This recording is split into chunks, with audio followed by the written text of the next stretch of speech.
What's up folks, this is Gungjo and today I want to talk about Returnal and this is going to be my kind of Returnal review. This is a game I've been playing for the last maybe week or so. I put about 10 to 20 hours into it in total and I really have a lot of thoughts on this game. On the one hand, it's a game that I'm really, in love with in terms of its gameplay, in terms of its kind of aesthetic and atmosphere. But on the other hand, I think it's a game with a lot of fairly deep-seated issues with its kind of game design and as well as some technical issues that I want to get into as well.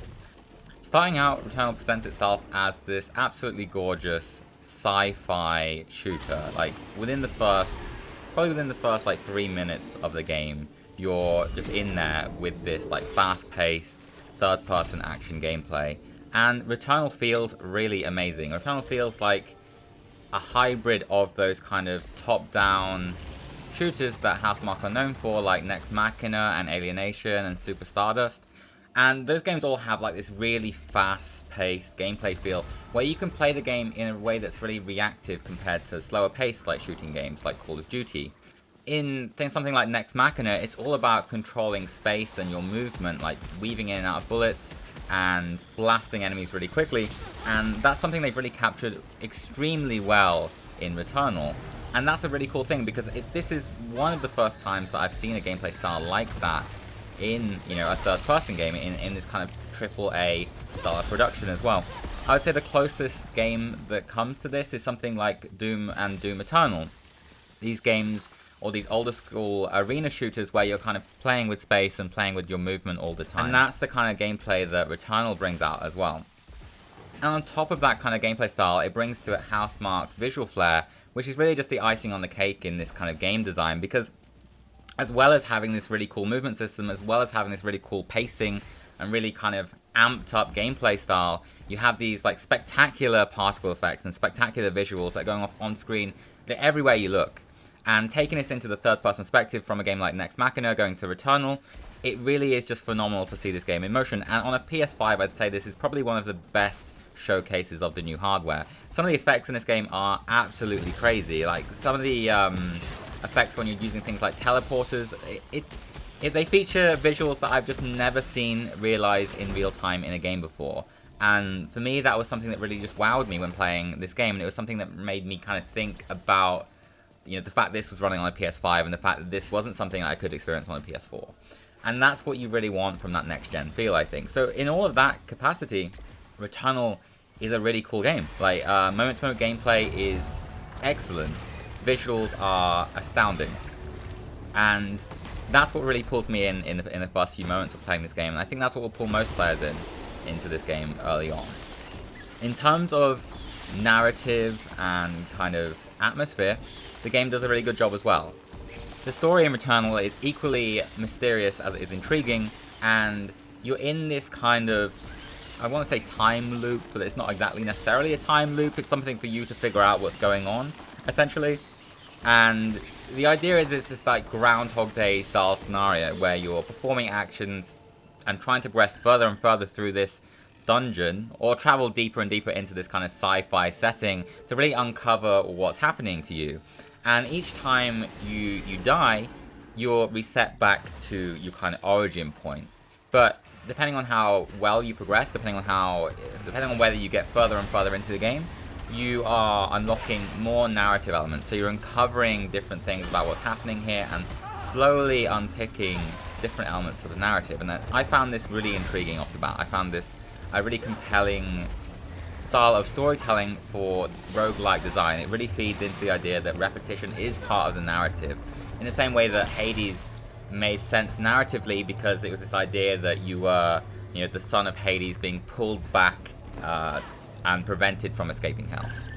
Returnal has that logical narrative hook that keeps pushing you forward, keeps pushing you to discover what's at the end, essentially. I'm not going to go too in-depth into the narrative elements in this video review because I found them really appreciable and enjoyable. They were something that pushed me forward to want to continue play. And I really think that is all you need for this kind of game. You need that carrot at the end of a stick to kind of push you to do one more run to kind of discover more. And I think Housemarque did an excellent job of that, but I don't want to spoil anything that might be at the end of that for players that want to complete this game. But beyond those narrative elements, we kind of go back to the gameplay and the more roguelike design side of the gameplay, which is supposed to kind of hook players into this cycle of playing on repeat. And I think this is really where we get to some of the game's strengths and weaknesses, to be honest with you.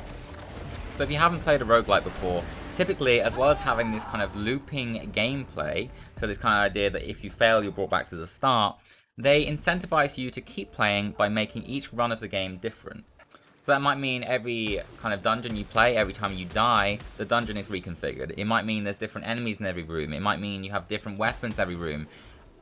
Typically, if you compare it to roguelikes like The Binding of Isaac and Enter the Gungeon and Risk of Rain, the other attribute that changes is how you play the game as well. So in something like Risk of Rain, the items you get, they really affect how your character shoots and how the attacks you have available to you affect the enemies. In all of that, there are really two critical things though. The first one is that the player needs to kind of be making different decisions every time they play, and they need to be impactful decisions. So that might be making a choice of what kind of ability you want to have, what kind of passive you want to have, or what kind of weapon you want to have. It might be kind of push your luck mechanics, which is like, oh, there's a challenge room here. Do you want to risk taking on the challenge room to get an extra reward, or do you want to conserve your HP and avoid the challenge room?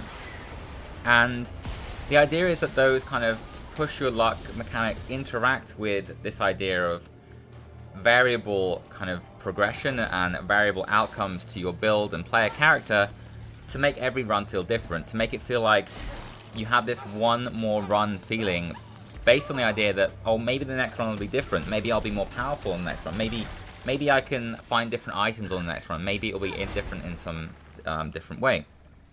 And that's really where Returnal does some of this stuff right, and it does some of it wrong, or maybe not so much wrong as it's just not there in Returnal. I'm going to get into what I mean by this really, but a big thing with Returnal is it does a good job of making the player make decisions on how to survive in the game. So the player makes decisions on what might get them more HP, they make decisions on what might heal them, they're making those risk-reward decisions on things like, oh, if I take this potentially malignant item, it will heal me, or it'll give me more total HP. And that's like a push your luck mechanic, right? So that's the idea that by taking a risk, you have a potential reward. And by using things like that, you have these interesting decisions through the game. You have these kind of runs where at every moment it feels like your success is determined not by just your ability with your dodging and your kind of control of the game, and the controls are superb in Returnal, to be honest with you, but also by your ability to make decisions and the ability to kind of itemize the kind of items you've decided to pick up. And the combination of these two systems, the kind of like player ability and decision making, it leads to this effect that, like I say, a run might be different to the last. And this is something that is somewhat featured in Returnal, but not altogether that well realized, because although you're making decisions on kind of ways in which you can get more health, and you have these kind of push your luck mechanics on deciding where to gain more health or deciding where to gain more items, none of these really ever change the way you play the game.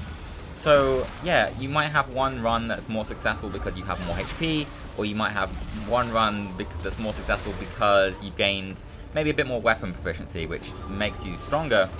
You're never really changing the way you play the game at any point. In my 20-ish hours of time with Returnal, I never found a single item in the game which changed the properties of my weapons. I never found a single item in the game which changed the properties of my dash ability. I never found a single item in the game which changed my movement in any meaningful way. The game you're playing is fundamentally the same on every run. And this is kind of where Returnal falls short, because as I mentioned previously, you have that narrative hook which is effectively pulling you forward through the game, and I think that was an effective technique to get me to want to play more and more and more, as well as just the kind of beautiful aesthetic that is featured in each of the game's biomes. I wanted to see the next stage, I wanted to keep pressing forward to see the next level, but in terms of the actual variability in gameplay, it's not altogether there, and it doesn't just stop there either, as well as a lack of variability in kind of how you play the game. the randomization or procedural generation of how the levels are pieced together isn't that interesting or varied either. The first stage in particular, for a little while, it does feel novel each time, but then you start to recognize rooms and you start to see very obvious patterns. It almost feels like within a single run of each biome, you've seen all of the rooms there are to offer. For instance, I feel that every single biome has a challenge room somewhere, and that is always the most challenging fight of the entire kind of area, which in itself is a little bit underwhelming because I'm aware of what the most challenging sequence of that biome will always be every time I reach it. But that challenge room is always the same. It always has the exact same enemies, it always has the exact same configuration, and once you've learned how to play it, because the gameplay is always the same too, I mentioned before that you don't have passives and abilities and things that really change throughout the game. The only thing you do have are weapons.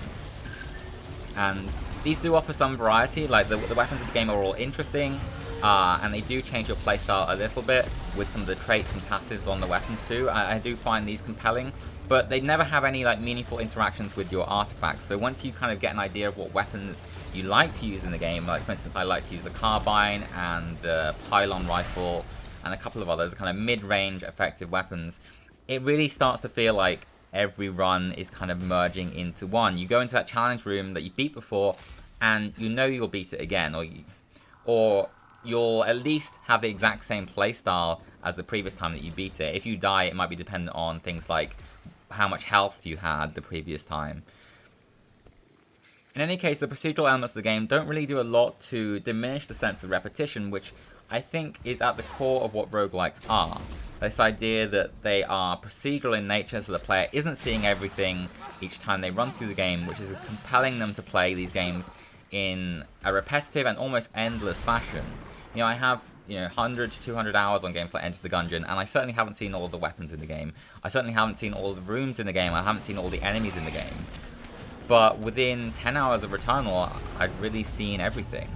And while you're playing through the narrative, you're going to be compelled to move forward because the narrative is intriguing and the gameplay is compelling. I actually think the gameplay in Returnal is excellent to the point where it's one of my favorite third-person shooters I've ever played in terms of gameplay. It's fast-paced, reactive, enemies are constantly forcing you to move, the weapons feel really punchy and fun to use. Enemies are, they're spectacular. They're really they're not just cool in the sense that like when they're shooting at you, when they're alive, their animations are interesting and threatening, but even when they die and they explode and then they kind of compress into these like voxels that get scattered all over the arena, everything about the enemy presence is interesting. It's both visually and mechanically engaging, all of the time. But without this variability, it still diminishes. Like those effects still diminish. Like I can't play a game that feels the same over and over again. And maybe that's fine. Maybe like getting 10 hours out of something like Returnal, 10 to 20 hours is good for you. But I really felt like I'd seen everything in this game at the 10-hour mark.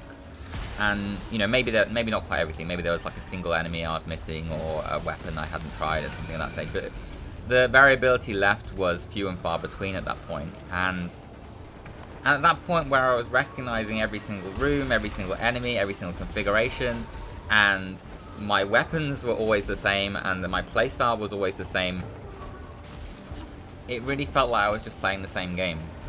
I would obviously mix things up by trying to use different weapons and trying to experiment with different like configurations of artifacts and things like that. But at times it really feels like the game is kind of fighting against you in terms of itemization and artifacts and things too. For instance, at one point I had this build in the game which was built on just building more and more health, building more and more integrity, as it's named in Returnal. So the idea was every time I took a parasite, which is this item that you can get which latches onto your character, and they come with both a positive and a negative. So a parasite, it's a risk-reward decision every time you pick one up, and that's something the game does really well, these constant risk-reward decisions. But I had this parasite build where every time I collected a parasite, I was gaining HP.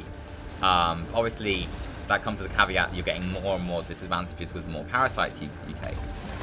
But nonetheless, I was building HP to snowball through this run. But as soon as you have a build like that, as soon as you have a build that's, successfully working, you start to find that you cap out very quickly. In other games like Risk of Rain and The Binding of Isaac, you find that the whole fun of playing those games at times is seeing how you can scale a build, seeing how ridiculous things can get on screen, seeing how crazy your like item synergies can become. But in Returnal, I was finding that I was fairly easily hitting caps that were preventing my build from working. For instance, that health gain build, you actually hit a cap at 300% HP in Returnal. At 300% HP, you can't gain any more HP. And the same is true for weapon proficiency. At 15 or 30 weapon proficiency, depending on which act of the game you're in, it caps out, and you can't gain any more. So I was running this build that was at 300% HP, max weapon proficiency, and the other thing is, the passives in the game are called artifacts, right? But there is a limit on the number of artifacts that you can hold at any one time, and this limit is 20. So at a certain point in the game, you can't gain anything else. Like, I had, genuinely on this run, I had max HP, maximum artifacts, max weapon proficiency, and I still hadn't completed the third biome in the game.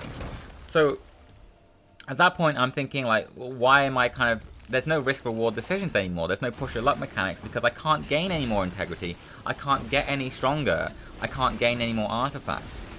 And you can prune artifacts from your inventory. You can delete some artifacts to gain others, like if you think potentially you might have a better synergy. But as I say, like, once you're at max HP, the synergies become pretty irrelevant because the artifacts aren't changing your weapons. That you can get, you can get a little bit higher increase in firepower, but they're not fundamentally changing anything with your weapons beyond that. And a lot of them feed into like gaining life or gaining integrity. So if you're at max integrity or max proficiency, then it really limits like what you can do. And I just think the fact that I was seeing within 10 hours I was seeing builds that kind of hit caps on how much you can gain of any particular resource in the game kind of demonstrates that maybe this isn't the kind of game where people can kind of keep playing it endlessly to discover what they can do with the items and discover what they can do with the kind of RNG side of the game, what they can do with the procedural sides of the game. I think that's where Returnal really kind of lets itself down. Like, in terms of being a game for fans of roguelikes, I don't think Returnal is a very good roguelike. I just don't think it does the procedural elements very well. I don't think the item synergies are very interesting. And this might sound particularly damning, and in some sense it is, because this isn't a game that I can play endlessly. This isn't a game I can get 100 hours out of. This isn't a game I can see myself playing in 3 years' time, unless something about the structure of the game changes, unless there's some sort of like ongoing support.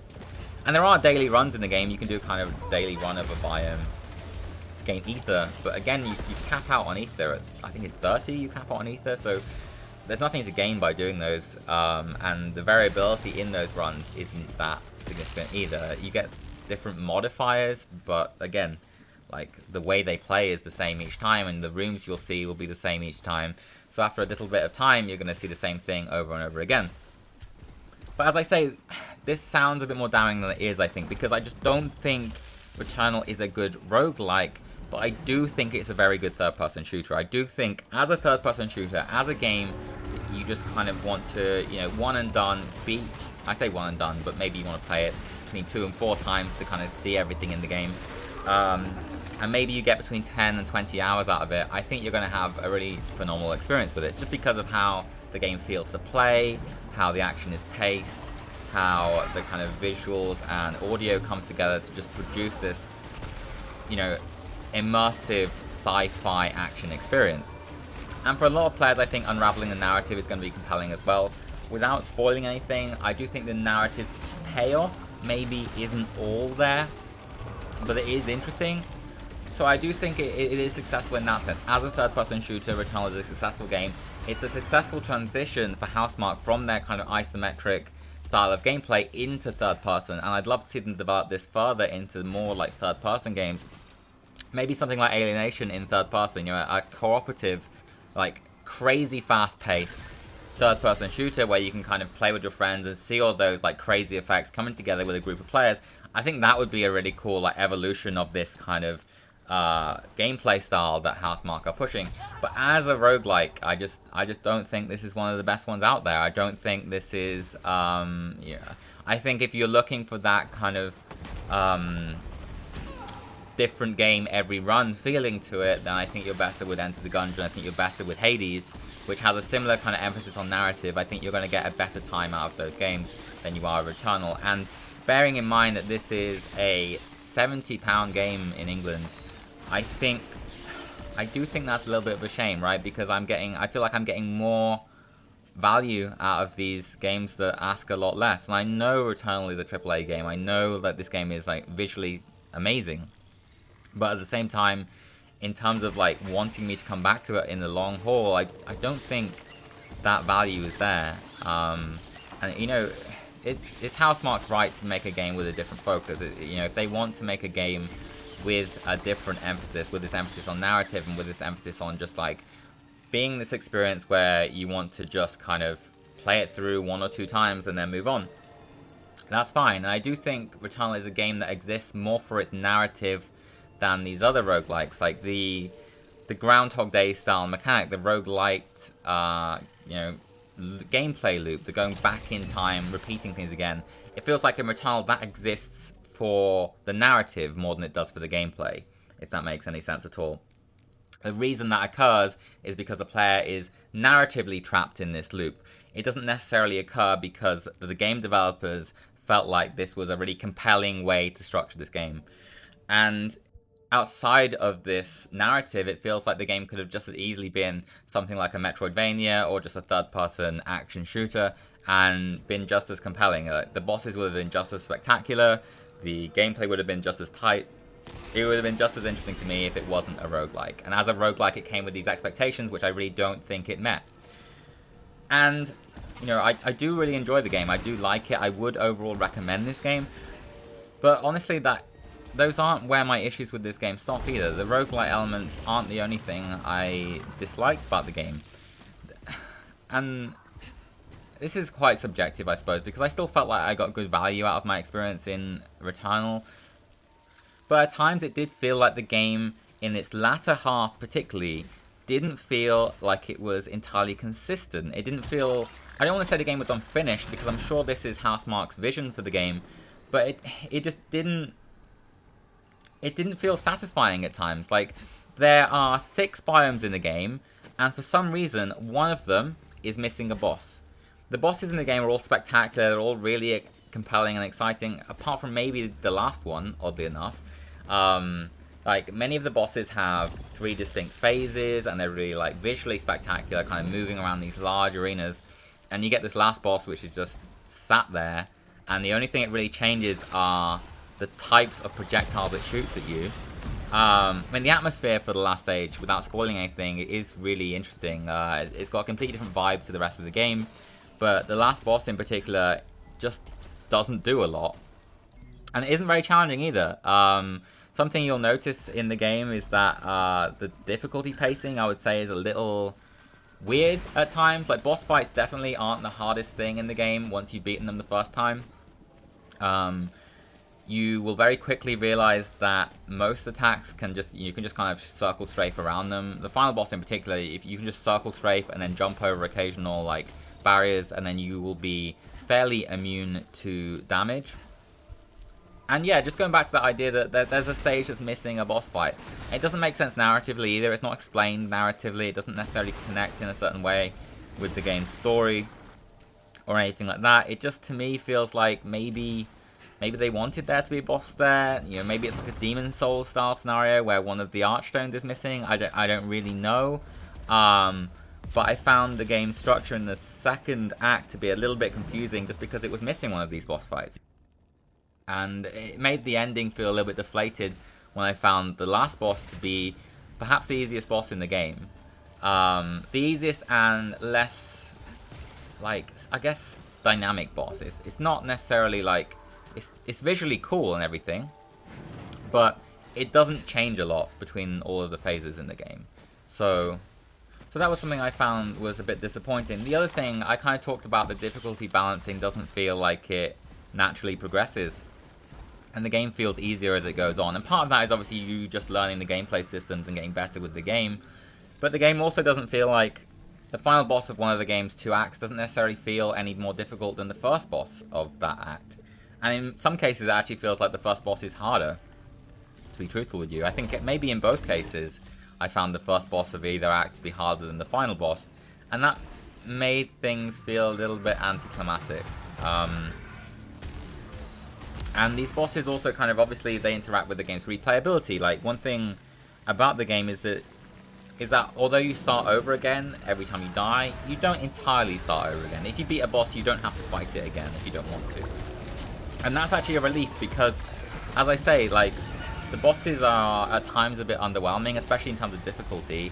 And having to fight them again, it just isn't very compelling, to be honest with you, because I ran through the game once on my first few goes, and that was fine. But then replaying the game and re-challenging those bosses, I found them to be quite trivial, and they don't change in any way either. It's not like a Enter the Gungeon or Binding of Isaac where a boss will change potentially. So you'll have in those games you'll have a potentially different boss for each floor.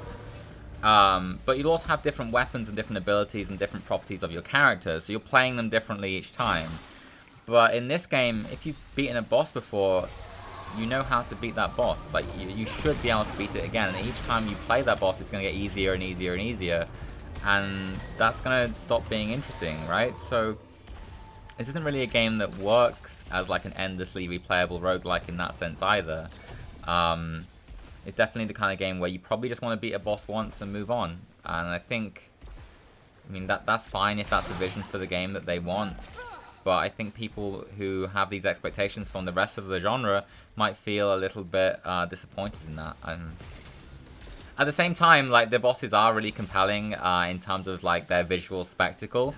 I found them really exciting to fight the first time. It gave me this kind of almost Dark Souls, Bloodborne style feeling with my adrenaline really going as I fought these like enormous and like vicious bosses that were they really felt that they were coming at you with these kind of crazy attacks that weren't available in the rest of the game.